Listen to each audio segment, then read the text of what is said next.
জাতীয় বিশ্ববিদ্যালয়ের যারা শিক্ষার্থী তাদের জন্য কিন্তু একটা বিরাট খবর আছে। স্নাতক মানে অনার্স লেভেলের পরীক্ষা আর মূল্যায়ন পদ্ধতিতে বেশ বড়সড় একটা পরিবর্তন আনা হয়েছে। তো আজকের এই আলোচনায় আমরা এর সবকিছু মানে খুঁটিনাটি বিষয়গুলো বিস্তারিতভাবে জেনে নেব।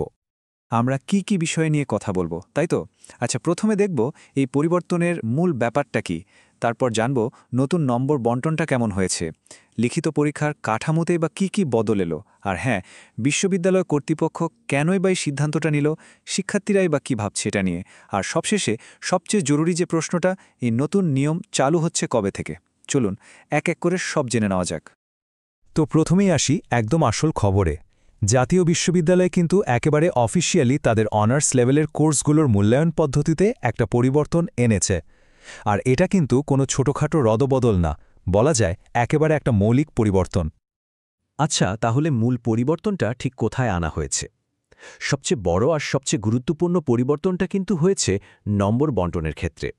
এখন থেকে পুরো সিস্টেমটা ৮০ আর ২০ এই দুইটা ভাগে ভাগ হয়ে যাচ্ছে। এই যে দেখুন, ব্যাপারটা একদম সহজ হয়ে গেল। এখন থেকে যে কোনো কোর্সের মোট নম্বরের ৮০% আসবে ফাইনাল পরীক্ষা থেকে, আর বাকি যে ২০% নম্বর সেটা থাকবে ধারাবাহিক মূল্যায়নের জন্য। মানে এই মূল্যায়নটা কিন্তু বছর জুড়েই চলতে থাকবে। এখন প্রশ্ন আসতেই পারে, এই যে ধারাবাহিক মূল্যায়ন বা কন্টিনিউয়াস অ্যাসেসমেন্ট, এই জিনিসটা আসলে কি? সোজা কথায় এটা হলো সারা বছর ধরে বিভিন্ন কাজের উপর ভিত্তি করে একটা মূল্যায়ন। এর মূল উদ্দেশ্যই হল স্টুডেন্টদের ক্লাসের সাথে সব সময় কানেক্টেড রাখা। এই ২০ নম্বরটা কিভাবে ভাগ করা হয়েছে সেটাও একটু দেখে নিই। দেখুন, অ্যাসাইনমেন্ট, প্রেজেন্টেশন বা কুইজ টেস্ট এগুলোর জন্য থাকছে ৫ নম্বর, ক্লাসে অ্যাটেন্ডেন্স বা উপস্থিতির জন্য আছে আরও ৫ নম্বর, আর বাকি ১০ নম্বর আসবে দুটো ইন কোর্স পরীক্ষার অ্যাভারেজ বা গড় করে। তার মানে কি দাঁড়ালো? এখন থেকে কিন্তু ক্লাসের প্রত্যেকটা কাজে অ্যাক্টিভ থাকাটা ভীষণ জরুরি হয়ে পড়ল। তো ২০ নম্বরের ধারাবাহিক মূল্যায়নের ব্যাপারটা তো বোঝা গেল। এবার আসি ওই যে বড় অংশটা, মানে ৮০ নম্বরের ফাইনাল পরীক্ষার কথায়। এখানেও কিন্তু বেশ বড়সড় একটা পরিবর্তন এসেছে। এই যে দেখুন, পুরনো আর নতুন পদ্ধতির মধ্যে পার্থক্যটা একদম পরিষ্কার। আগে কি হতো? পরীক্ষায় অতি সংক্ষিপ্ত আর সংক্ষিপ্ত প্রশ্ন থাকতো, তাই না? নতুন নিয়মে ওগুলো একদম বাদ। এখন স্টুডেন্টদের শুধু বর্ণনামূলক বা যাকে আমরা বলি ব্রড কোয়েশ্চেন, সেগুলোর উত্তর দিতে হবে। চলুন নতুন পরীক্ষার পুরো কাঠামোটা এক ঝলকে দেখে ফেলি। টোটাল মার্কস হলো ৮০। পরীক্ষায় প্রশ্ন দেওয়া হবে ১২টা। তার মধ্যে থেকে উত্তর করতে হবে যে কোনো ৮টা প্রশ্নের। প্রত্যেকটা প্রশ্নের জন্য নম্বর থাকবে ১০। আর এই পুরো পরীক্ষাটা লেখার জন্য সময় পাওয়া যাবে ৪ ঘন্টা। আমি আবারও বলছি, এই পরিবর্তনের সবচেয়ে বড় আর গুরুত্বপূর্ণ দিকটা কিন্তু এটাই, অতি সংক্ষিপ্ত আর সংক্ষিপ্ত প্রশ্ন আর থাকছে না। এর মানেটা কি? মানে হলো এখন থেকে শুধু মুখস্থ করে পার পাওয়া যাবে না। একটা বিষয়কে কতটা গভীরভাবে বোঝা গেল আর সেটা গুছিয়ে লেখার ক্ষমতা কতটা, সেটার ওপরই কিন্তু এখন সবচেয়ে বেশি জোর দেওয়া হচ্ছে। এখন মনে প্রশ্ন আসতেই পারে যে হঠাৎ করে এত বড় একটা পরিবর্তন কেন আনা হলো, এর পেছনে কারণটা কি? ওয়েল, বিশ্ববিদ্যালয় কর্তৃপক্ষ কিন্তু এর পেছনের কারণ আর তাদের লক্ষ্যের কথা পরিষ্কারভাবেই জানিয়েছে।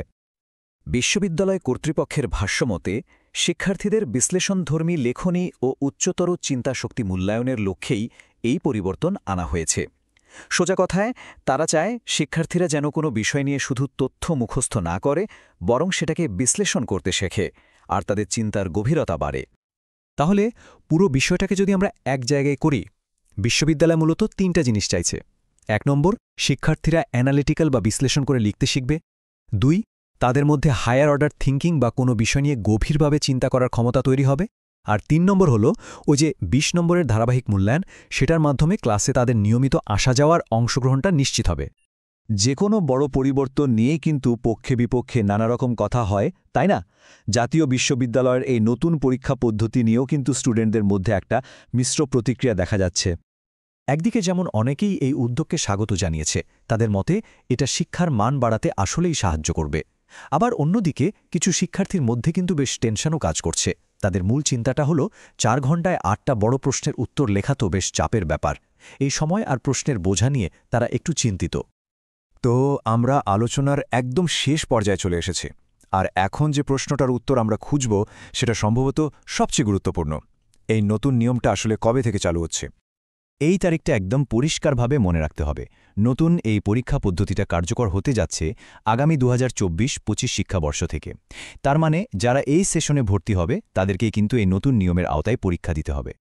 আর এই তথ্যটা কিন্তু কোনো উড়ো খবর না, এটা একটা অফিসিয়াল সার্কুলার থেকে নেয়া, যেটা জাতীয় বিশ্ববিদ্যালয়ের কারিকুলাম উন্নয়ন ও মূল্যায়ন কেন্দ্রের ভারপ্রাপ্ত ডিন সই করেছেন। আর তারিখটা ছিল 6 নভেম্বর 2023, আর সেই বিজ্ঞপ্তি অনুসারেই 2024-25 শিক্ষাবর্ষ থেকে এই নতুন পদ্ধতির জার্নি শুরু হচ্ছে। তাহলে সব মিলিয়ে আমরা কি দেখলাম? একটা নতুন পরীক্ষা ব্যবস্থা যেখানে জোর দেয়া হচ্ছে বর্ণনামূলক লেখার দক্ষতা আর সারা বছরের ধারাবাহিক মূল্যায়নের উপর। বলা যায় পুরানো যে মুখস্থ নির্ভর সিস্টেম, সেখান থেকে বেরিয়ে আসার এটা একটা বড়সড় চেষ্টা। কিন্তু সবশেষে একটা প্রশ্ন কিন্তু থেকেই যায়, এই নতুন পদ্ধতিটা কি আসলেই জাতীয় বিশ্ববিদ্যালয়ের শিক্ষার মানকে সেই জায়গায় নিয়ে যেতে পারবে যা আশা করা হচ্ছে? এর উত্তরটা হয়তো সময়ই আমাদের বলে দেবে।